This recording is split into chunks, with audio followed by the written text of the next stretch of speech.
Welcome to the Legends Behind the Craft podcast, where we feature top leaders in the wine and craft beverage industry with your host, Drew Hendricks. Now, let's get started with the show.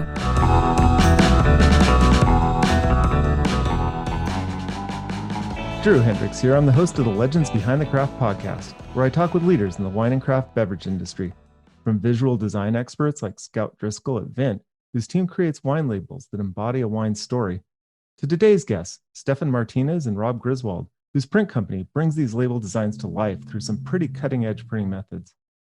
Today's episode, it's sponsored by Barrels Ahead. At Barrels Ahead, we work with you to implement a one-of-a-kind marketing strategy, one that highlights your authenticity, tells your story, and connects you with your ideal customers. In short, if you're a business looking to retain a winery or craft beverage producer as a client, Barrels Ahead will figure out a plan to make it happen. Go to barrelsahead.com today to learn more. Now, before I introduce today's guest, I want to give a big thank you to Erica Harrop, founder of Global Package. On last week's show, Eric and I discussed the latest innovations in glass manufacturing. And I was amazed to learn about Wild Glass, which is made from 100% recycled glass. If you're a brand looking to bring your packaging in line with your environmental story, you've got to check out this episode and learn more about Wild Glass. I am super excited to talk with today's guests, Stephan Martinez and Rob Griswold from Trisk Print Solutions. And I want to thank sensory branding expert Dr. Hobie Wedler for introducing us. Stephan founded Trisk Print Solutions in 2008 as a specialty print house for wine labels with the guiding belief that what's on the outside should be as good as what's on the inside. And Stephan's convictions have paid off. Today, Trisk is widely considered to be the gold standard for wine labels and packaging. And today, Rob is the marketing director for Trisk Print Solutions, and his journey into printing is not quite as straightforward as Stephan's. Rob is a music major turned econ major, which led to a job at a Washington winery. After running national sales for this winery for several years, he decided to continue his love for this industry by working on the supplier side. Welcome to the show, Stephan and Rob. Thanks for going. Thank you for having us. Oh, thank you for being on. So, Stephan, where did the idea for Trisk come from? The idea for the company was basically a little over a decade in print.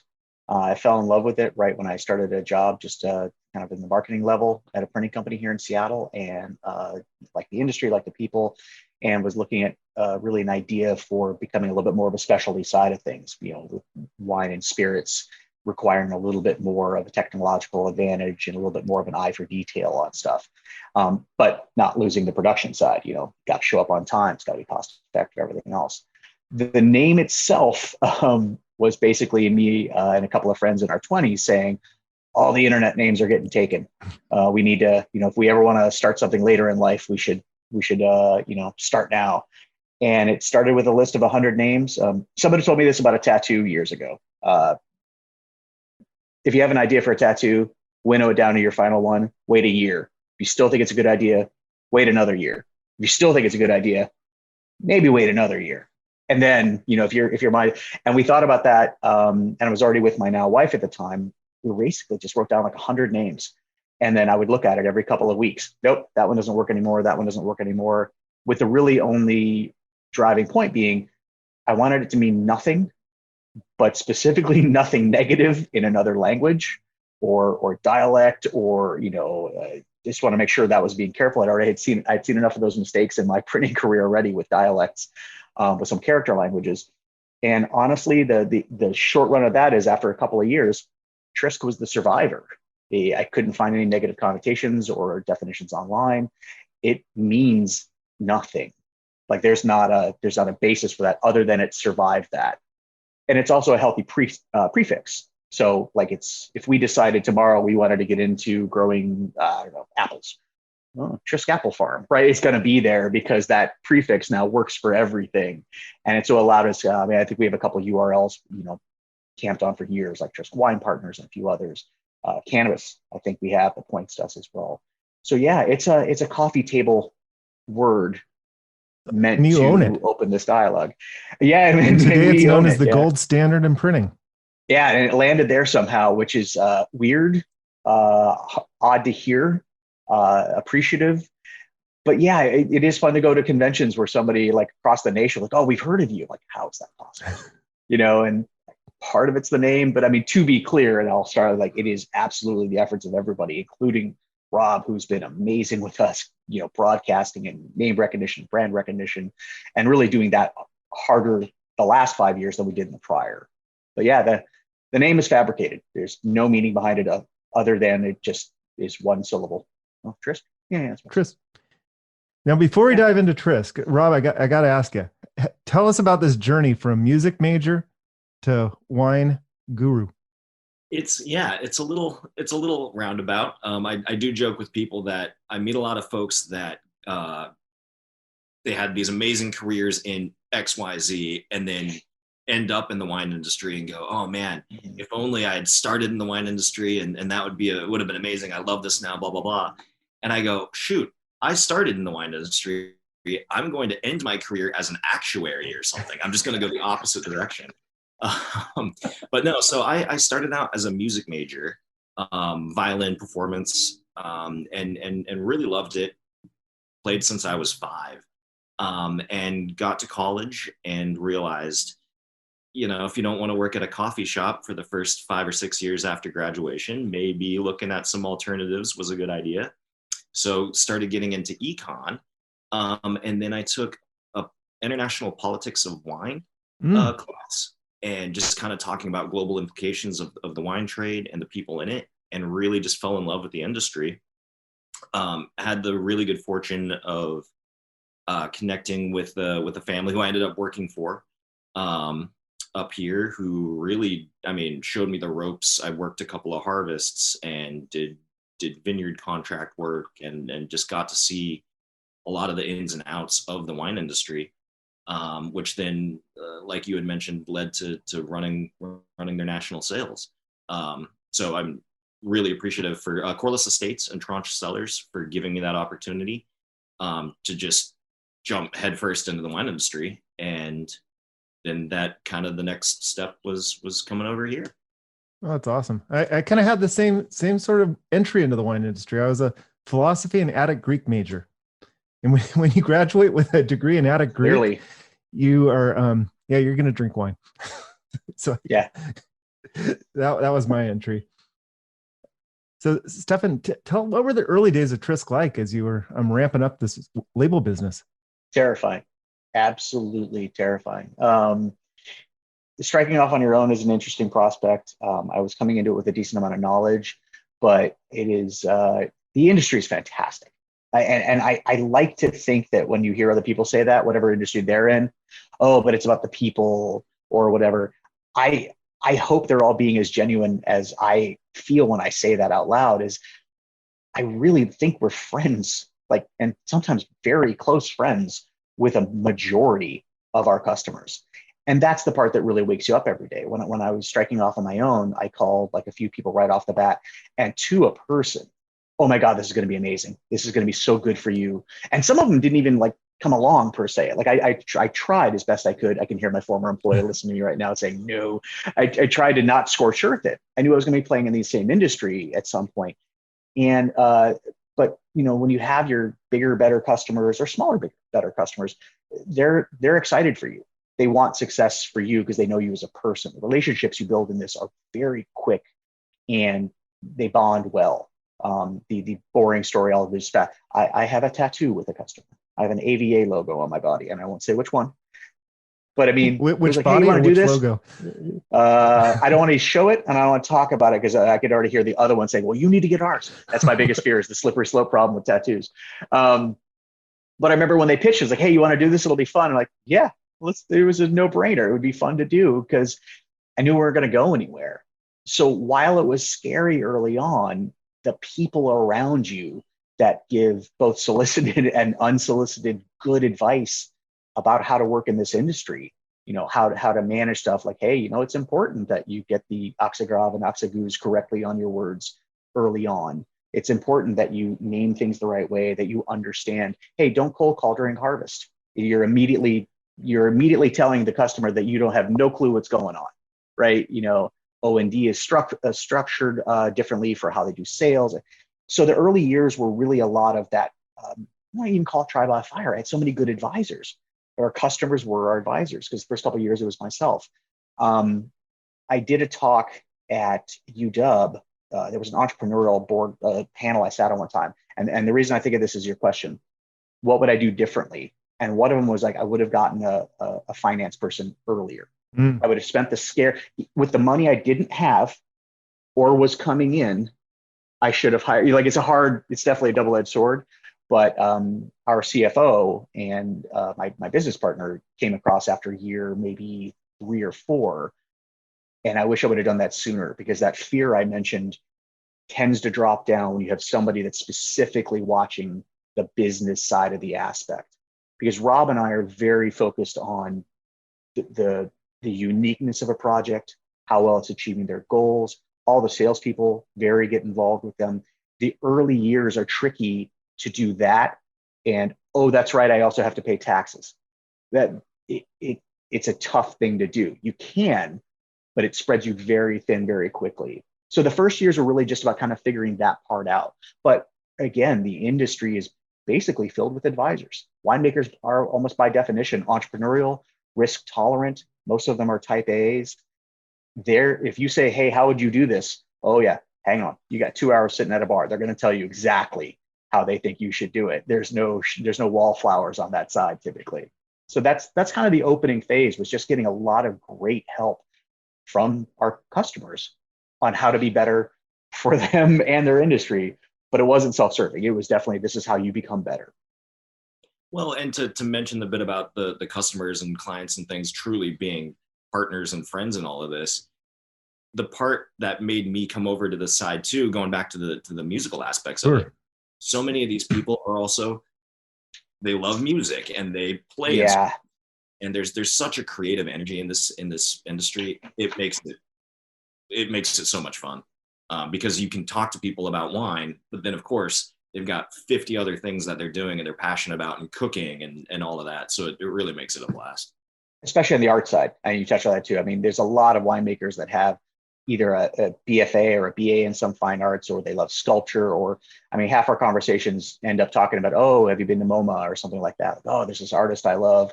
Oh, and by the way, I need 2,000 cases of Merlot to show up by Friday or you'll die. You're like the conversations bifurcate very quickly, but it's very nice to be able to touch on those other things because it humanizes the process as well. They understand that we're not just a craven print shop. No, we really want to know how's the cab doing this year? How was harvest? It's an honest question. Yeah, it's so important to have good trusted partners in this industry. Yeah. You guys in preparation for the show, for the people that are just listening on the podcast, I'm showing about 50 labels here, which are pretty much some of the most amazing labels I've run across lately. And I got to ask you, what's some of this latest tech that I'm looking at? The newest one, Rob, you want to talk about the Densissima? Sure. I'm going to show it up here. My goal is to not talk as much. That's my whole goal here in this entire podcast, is to talk less, and I'm trying. So, Rob, go.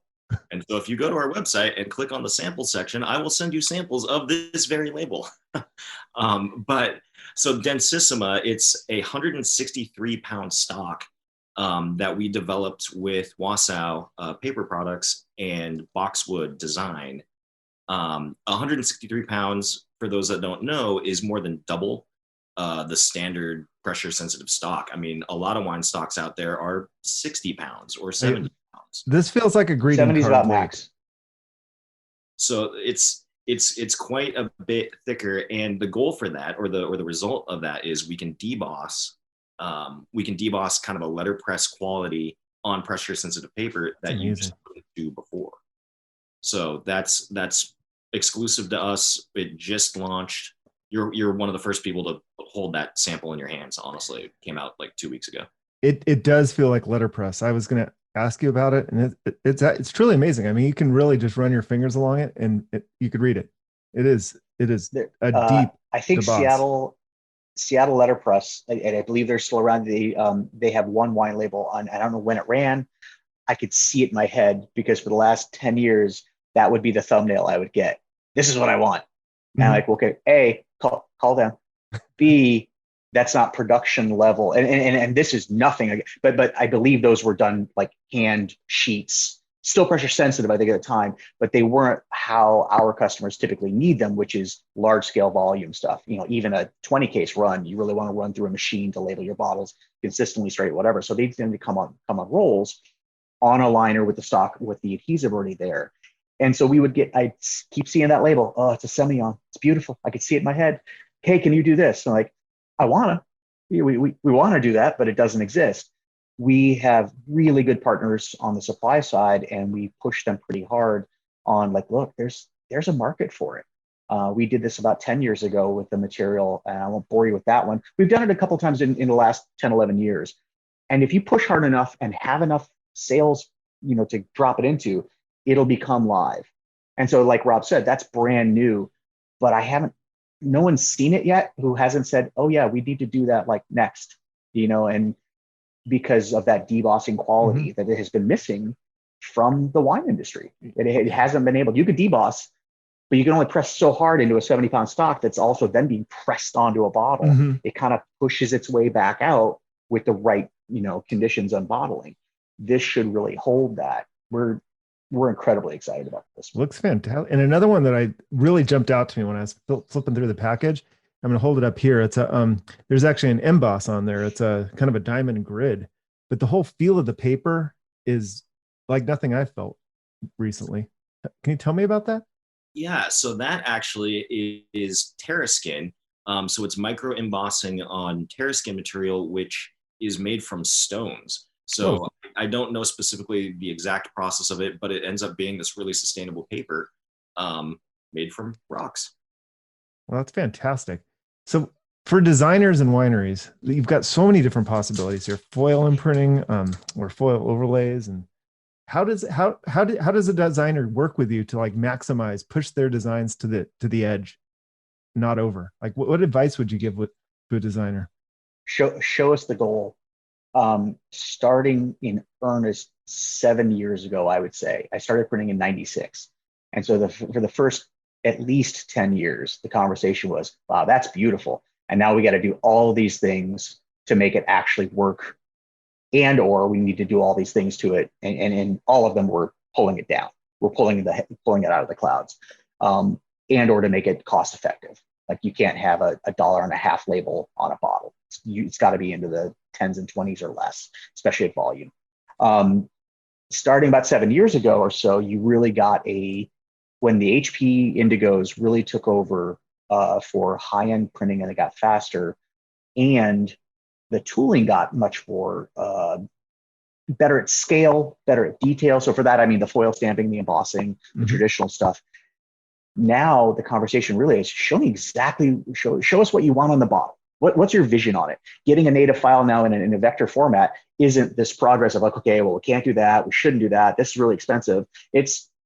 We're going to show you what this actually costs. Now Rob and I and all the other salespeople might go, okay, and we're also going to show you one that might fit your cost of goods grid a little better. Your COGS might explode because yours looks beautiful on a MacBook Pro with a mini LED display on it.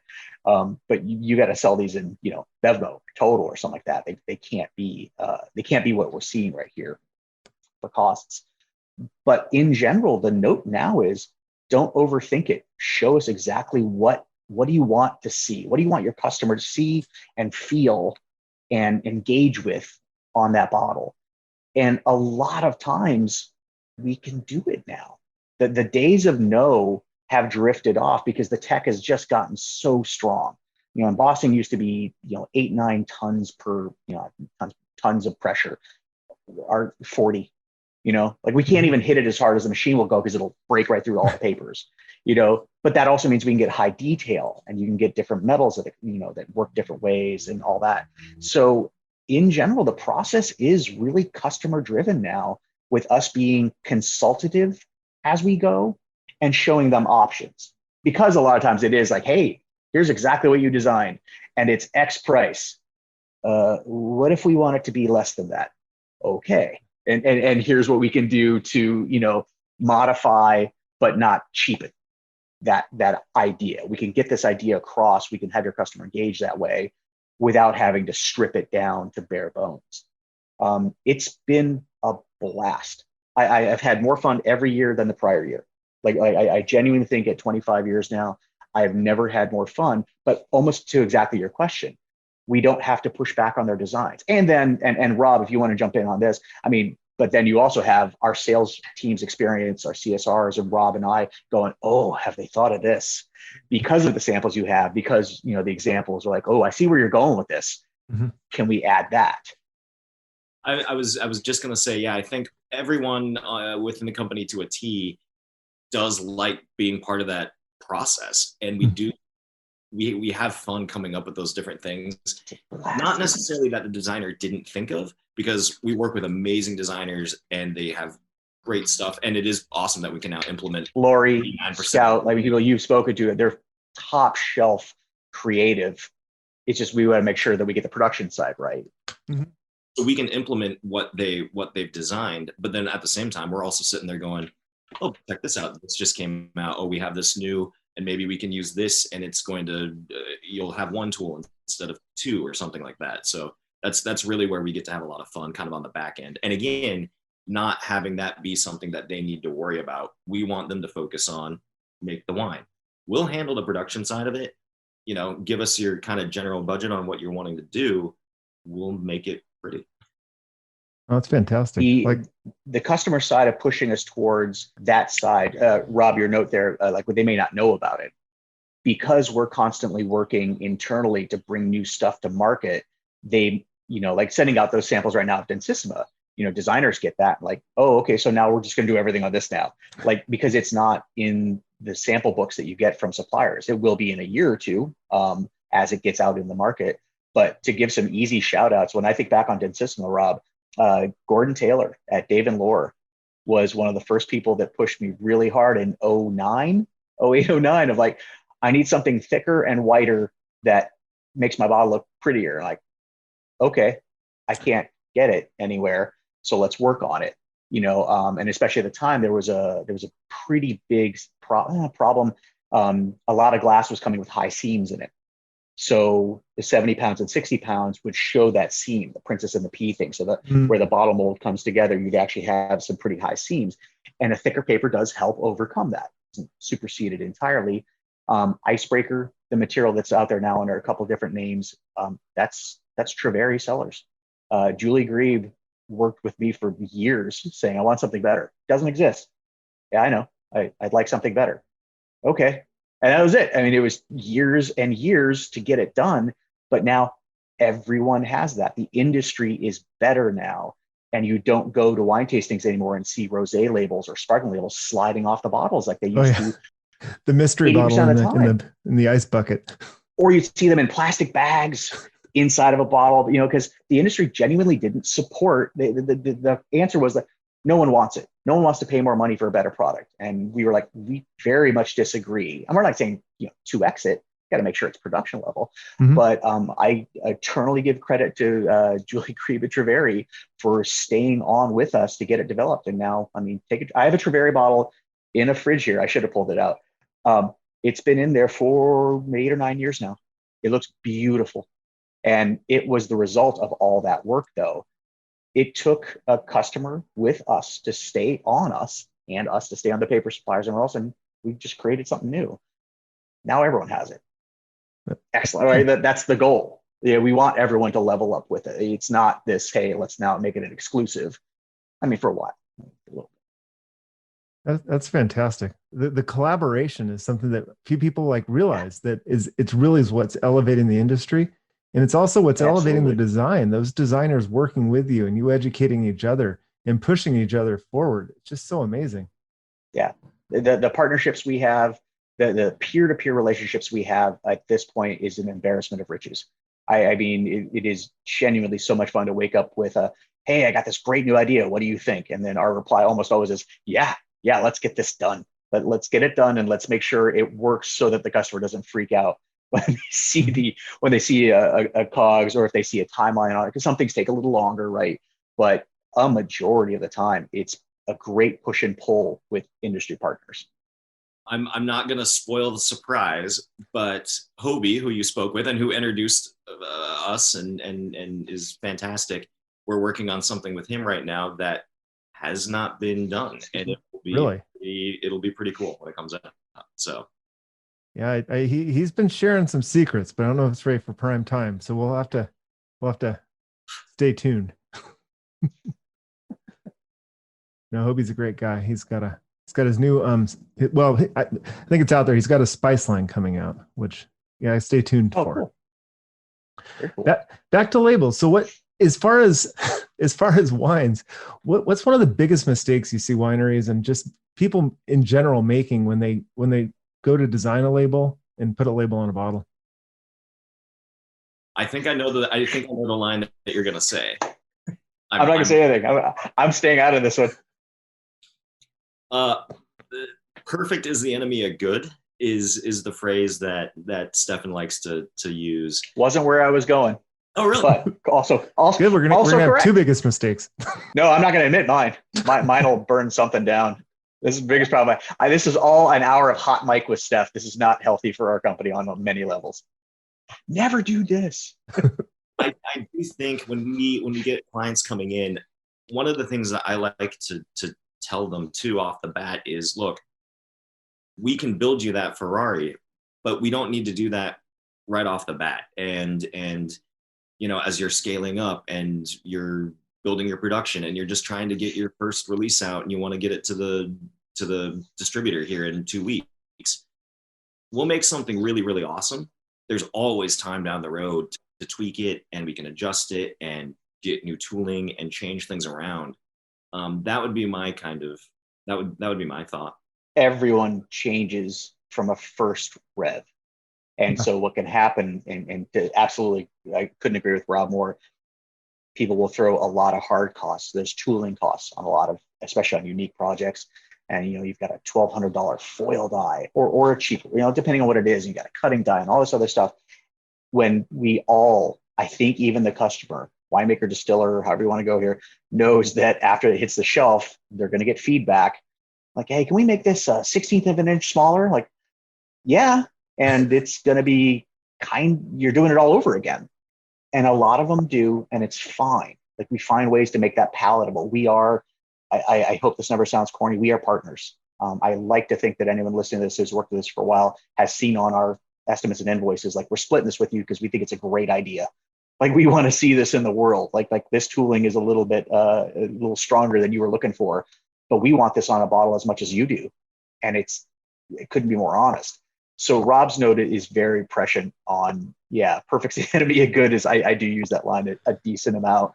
Well, because we're running up against a bottling line deadline. Mm-hmm. Hey, we're bottling in 3 weeks. Can I change the entire design? You can.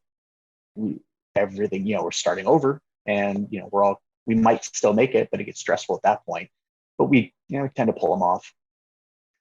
I like that phrase. I have a friend in Ian Garlic from Garlic Marketing, and he's got a slogan. He's even got shirts.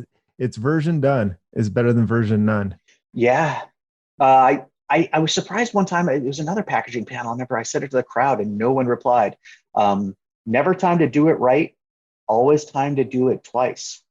And that's a custom print. Like, I feel like our salespeople should have it like tattooed in reverse. So every time they see it in a mirror, they see it, because invariably a timeline drives everything on a schedule, and everyone rushes, and speed kills. Little mistakes. The amount of labels out there with 1 N in Chardonnay or Riesling with the IE flipped, and the 75 ways to spell Gewürztraminer incorrectly that don't jump out at you, right off the bat when you've seen something, over and over and over again, the white noise of that.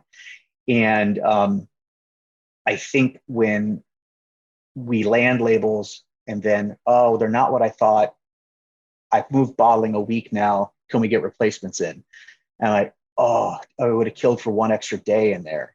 And again, it's a partnership thing. We're as guilty of that as anyone. We want them out. We get very, myopic about it as well. And Rob, to yours, my biggest thing is just purely a lot of people don't take the design phase, I think, as seriously as they should. And don't get me wrong, some places have a stock, we're ready to go, make it this. Some people have zero, and we advise them, hey, we think these would be good fits for you in a design world. But a lot of times we get pushed into it's fine, we need to get it done.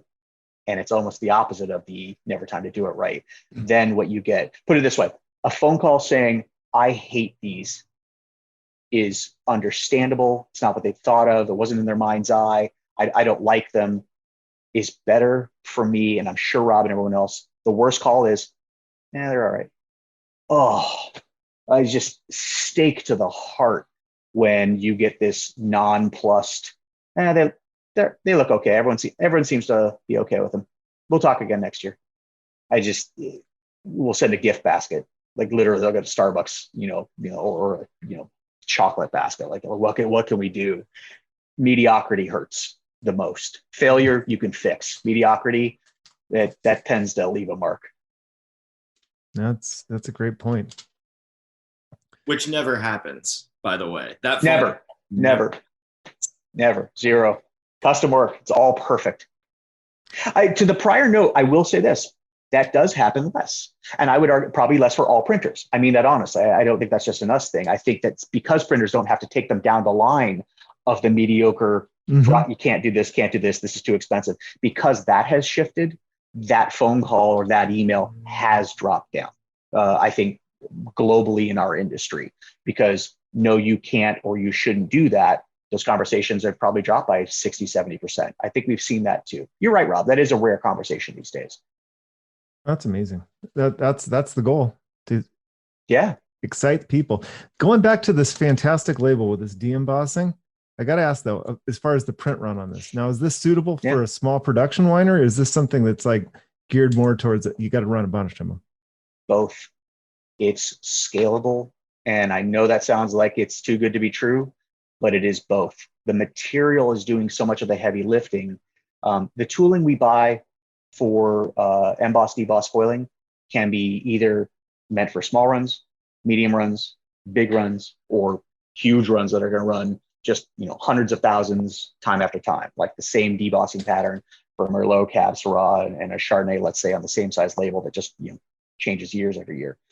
That material is really what's doing the heavy lifting. So the tooling that does the actual deboss on that can be run on a smaller press with smaller tooling setups, on a medium one, or the big ones where like, hey, 10,000 cases of Merlot, go.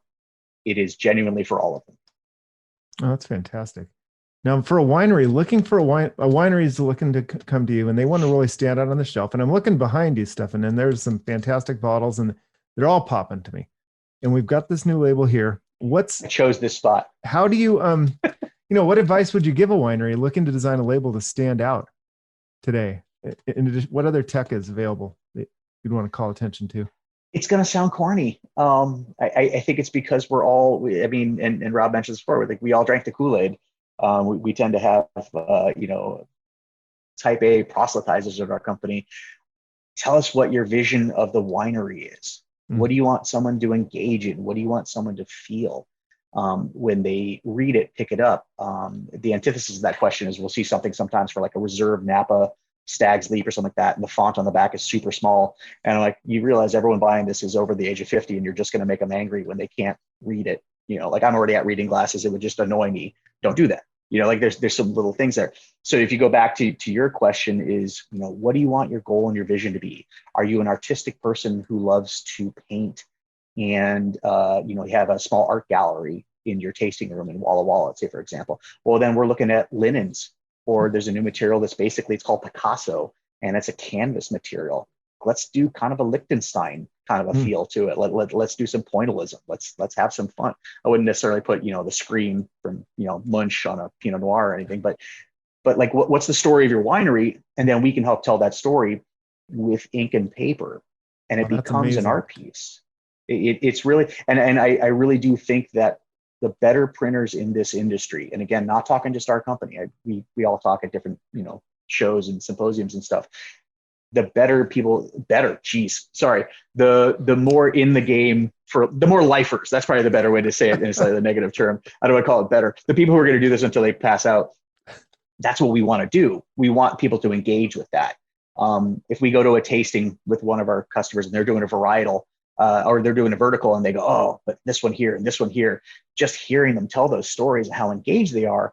Also, you're watching the rest of the room listen to that pitch, and that's how you get wine club members. That's how you get your type A, buyers and proselytizers. They're the ones who are advertising your brand. And you can run a sale at BevMo all you want, but it's that engagement. So from us, a lot of times it's like, tell us what's your deal. Well, Like, what do you want this to do? yeah, and I think also with that, some more context to that too. Like, where are these going? Is this going to this sit at the restaurant bar, behind the bar, and you want it to pop, and it's going to be in a dimly lit room? Then let's maybe look at this. Is this wine club only, and the customers are going to come up and pick up the bottle, and you really need it to be tactile? Like, you really want a hands-on experience because it's a $150 bottle of Cabernet. Like, what's your end goal here? Or are you just you want it to stand out on the shelf at a big box wine store and want it to pop compared to everything else around it? So coming up with their end goals on that too it can kind There's a financial conversation absolutely tied in with that. Rob, you're absolutely right to touch on that. They're it's not sacrosanct with all wineries, but like you have a core tier, and you've got like a reserves, maybe you have a library, then you've got wine club only, but they all have to talk to each other, or sometimes they don't want this one to talk to the others, and they want to get this juice out the door for a large, big box push, and they need to be related, or sometimes you want to calve one off. That's part of the story as well, because this one over here needs to have its bottle cost be X, but this one over here, these are wine club members. They paid you for the year already. Here it's a reward. This is a sale, right? And I'm coming up with that on fly. I don't know if that's a good analog there, but like, this is like, you've given us money. You've been with us for 10 years. We love you. Look at this. A lot of the ones behind me you see are kind of in that vein. Like, here's our normal, but for this group over here, 200 cases a year max. And it's, it's only Dick Boucher fruit, or it's only been handmade by XYZ winemaker. That one's a totally different thing. But the logo's got to be the same, right? You want to make sure that tie-in is still there, because when those get out there, then a consumer out at QFC or another store will say, "Oh, I remember this from a wine dinner I had at Cafe Juanita one night, and it's $14.99. I can start there," and you kind of get them towards them after that. So that conversation is really healthy to have also. That's a lot of thought. It's amazing to talk about that, especially the tactile feel. Now, Hobie and I, when this airs, that episode will have already been out. So you guys need to go back and check that out if you're listening to this. Okay. But Dr. Hobie Wedler, he's a sensory design expert. He's been blind, for those that don't know, and he really helps brands leverage all the senses. And this batch of labels that you guys sent me here, each one of these labels tells its own story just by feel, which is so important that I didn't really you really brought it to light in what you were talking about, and that your story also, it's not just the visual, it's the way the label feels, the ripples, the linen reinforcing the art quality of it. It's so important, and that's fantastic. What a fantastic way to help a winery tell a story. Are we okay talking about specific customers? I should have asked that early on. I was like, okay, so well, it should be good. And I saw this. Unless you say that they're the worst customer, just talk about the good ones.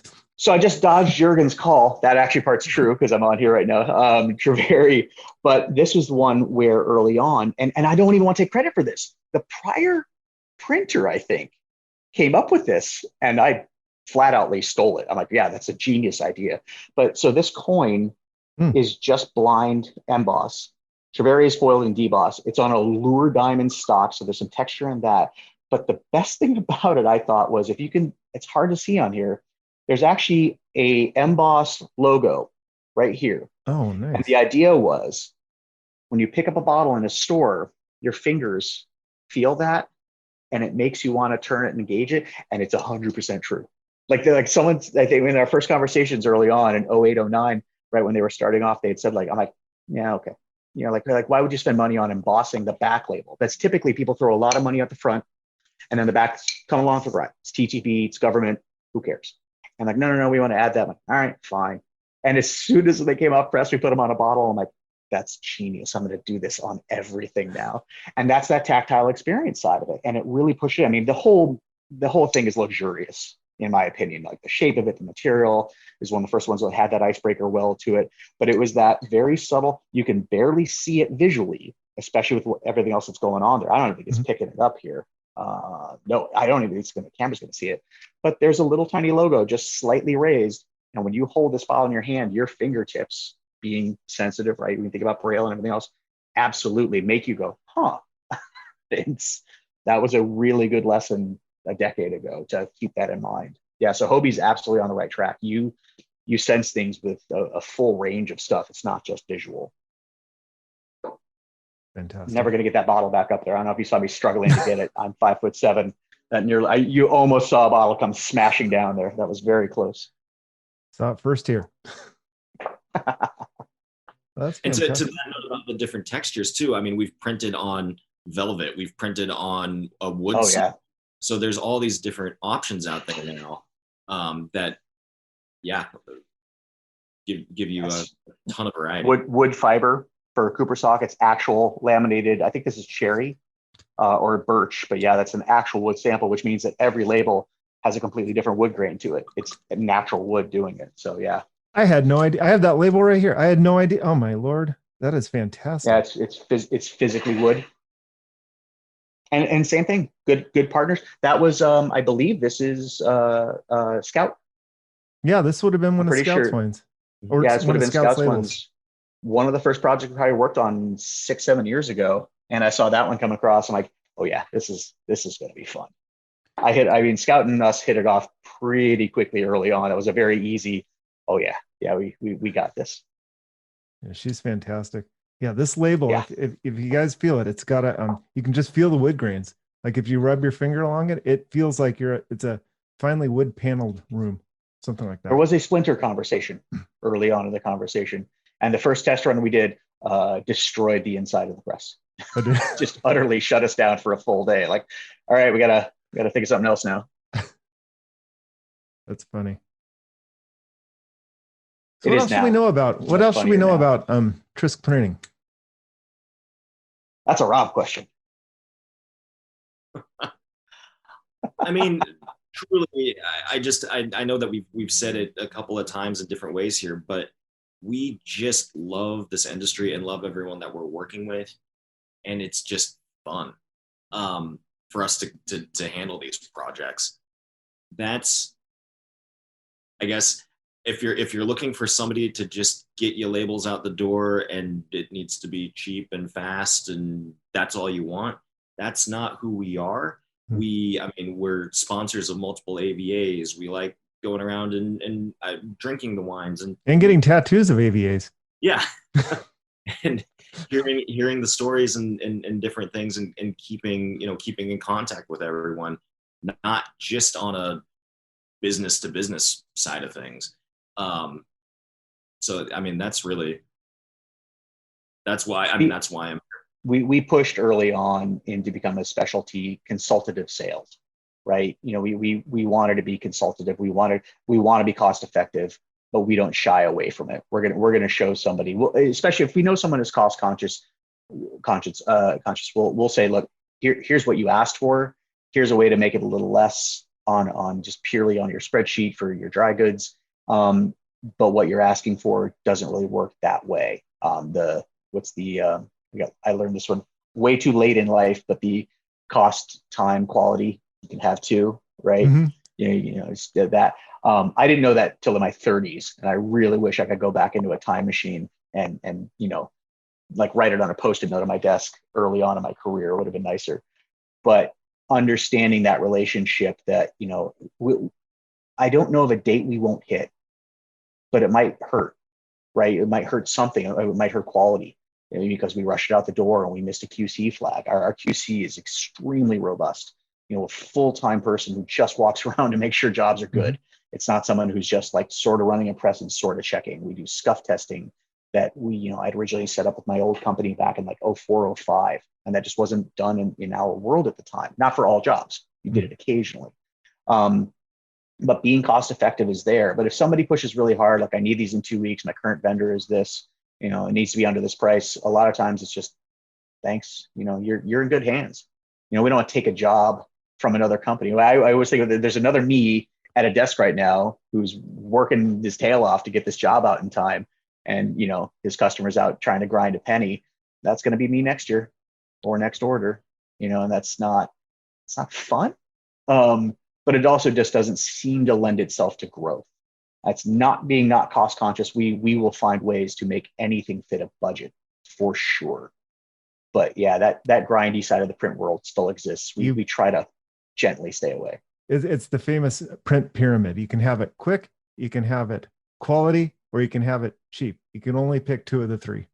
Pick two. That's it. Yeah. I mean, that's always like, we need them by next week. Well, I'm going to knock 3 jobs out of your way. We're going to overnight in the material. Oh, but that's too expensive. Oh yeah, we know. Yeah, it's silly. Don't do that. But I can't move my bottling. Okay. Like it's the word we use this a lot internally. Like, we're agnostic, right? You're like, we're not making you order that. I don't want to do it either. Hey, we need 10 cases just for this wedding. Oh, geez, that is not going to be cheap. You're going to be mad at me when I show you that price. And so a lot of times we just kind of don't.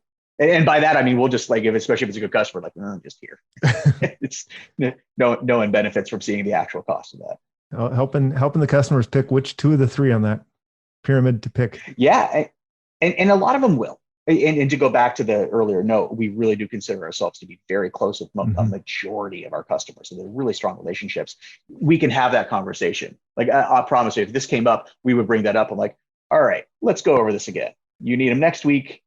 And you need, they're going to look terrible because we're going to run them on tissue paper on night shift. You can have that conversation with a little bit of humor and usually diffuse it a little bit. We hope. Mm-hmm. No, that's great. Today we've been talking with Rob and Stephan. Where can people find out more about you? If you go to our website, tryskprintsolutions.com or trysk.com, Trysk. I'm happy to send out sample packets, get people materials. There's a lot of wonderful photos up there of clients of ours. That I would say, yeah, check out the website. That's awesome. And if you're looking to level up your labels with some of these tactile just possibilities, definitely reach out to Rob. This stuff's amazing. Thank you so much, guys, for being on the show. Absolutely. Thanks for having us. Yeah, this was fun. Thank you. Bye, everyone.